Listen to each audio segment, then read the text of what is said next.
cuidado de nossos pastores.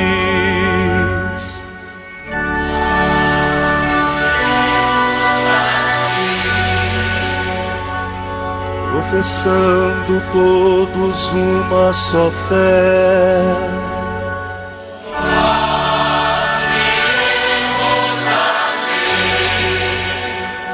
armados com a força que vem do Senhor, nós iremos a ti, sob impulso do Espírito Santo.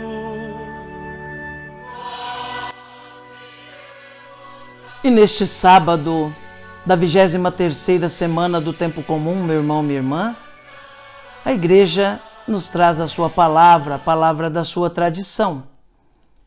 O texto que nos é oferecido hoje, na segunda leitura do Ofício das Leituras na Liturgia das Horas, é tirado dos sermões de Santo Atanásio Bispo, do século IV da nossa era cristã, e traz como título: Renova os nossos dias como no princípio.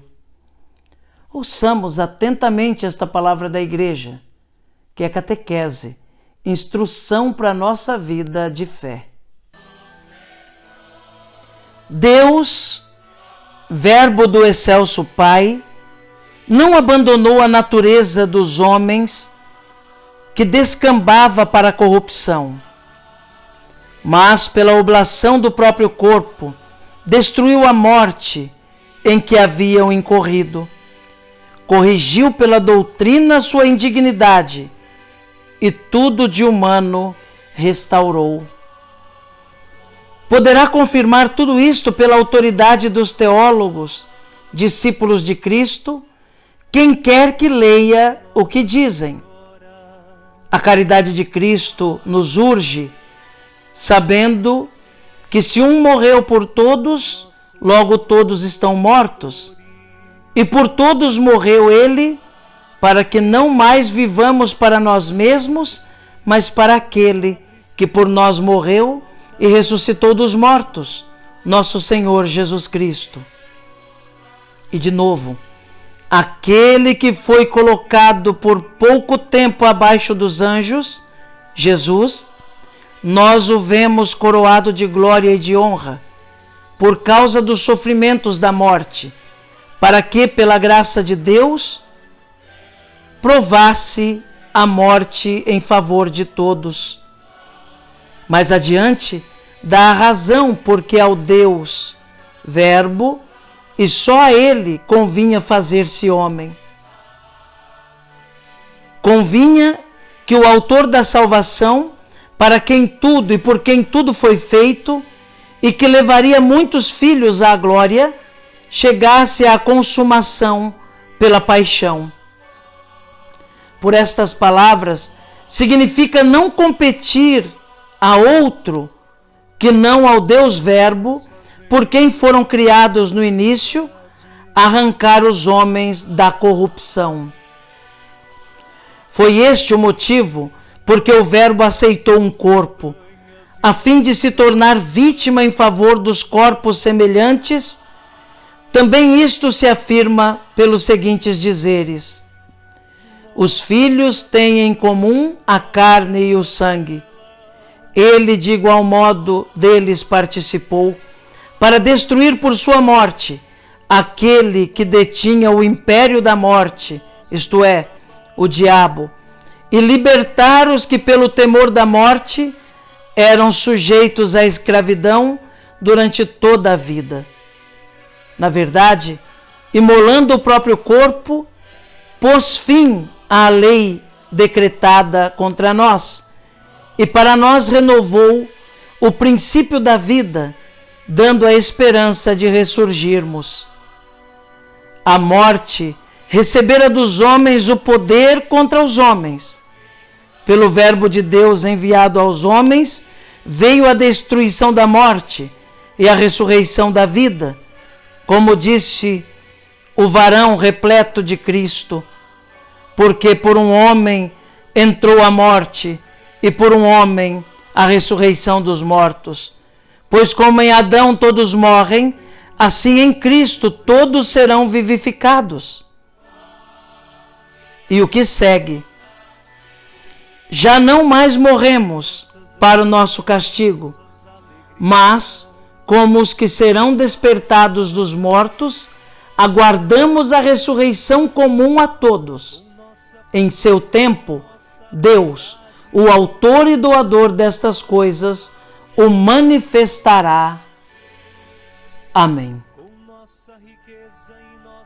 Meu irmão, minha irmã, ouvimos um trecho dos sermões de Santo Atanásio, bispo, nos falando sobre a encarnação do Verbo.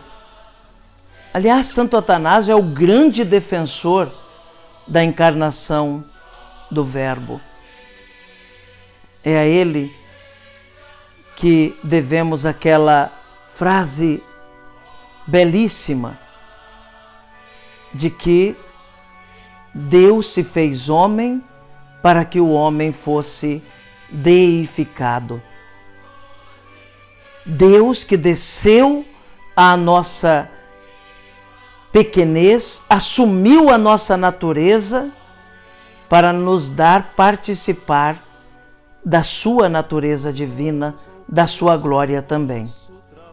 E é o que Santo Atanásio vem nos falar nesse texto de hoje, quando nos recorda que para nos salvar, o Verbo se dignou descer e assumir o que é nosso.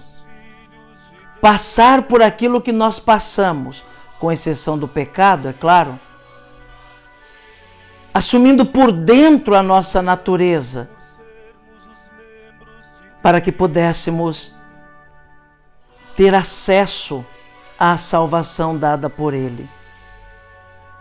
O Verbo se fez capaz de morrer.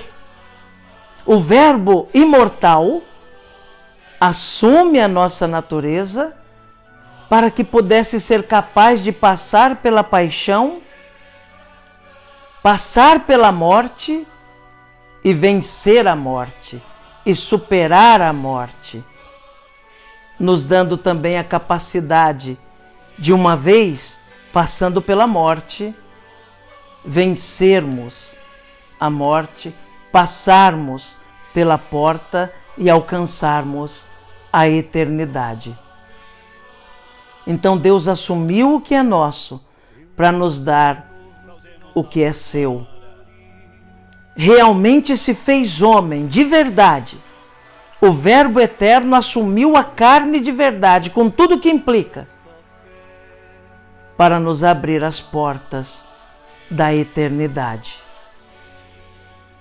Assim, quando terminar também a nossa peregrinação aqui na terra, tendo vivido segundo Deus, nos esforçado para caminhar neste mundo, fazendo a vontade de Deus, ouvindo a sua palavra e colocando em prática, poderemos adentrar a glória e participar da vida de Deus. Porque Ele não fingiu ser homem, mas se fez homem na sua completeza, para nos abrir o caminho do reino e nos oferecer a eternidade. E neste sábado, meu querido irmão, minha querida irmã, dia que se dedica também à memória de Maria no sábado, queremos rezar a Nossa Senhora. Rezar consagrando a nossa vida a ela, certos de que ela nos apresenta Jesus e conosco nos apresenta nossos pedidos, preces e agradecimentos.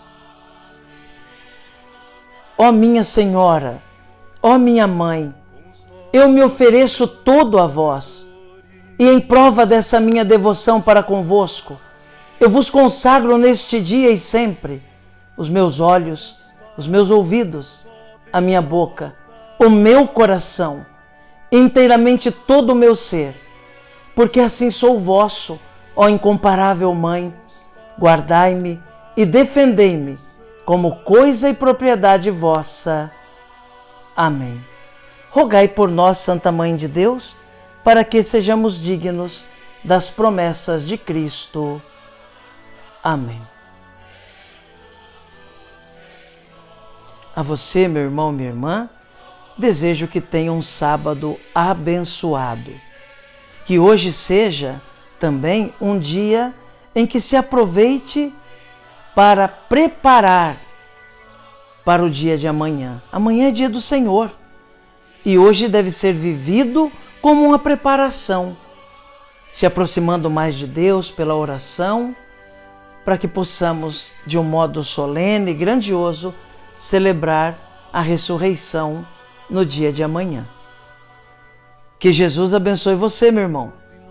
Que Jesus abençoe você, minha irmã.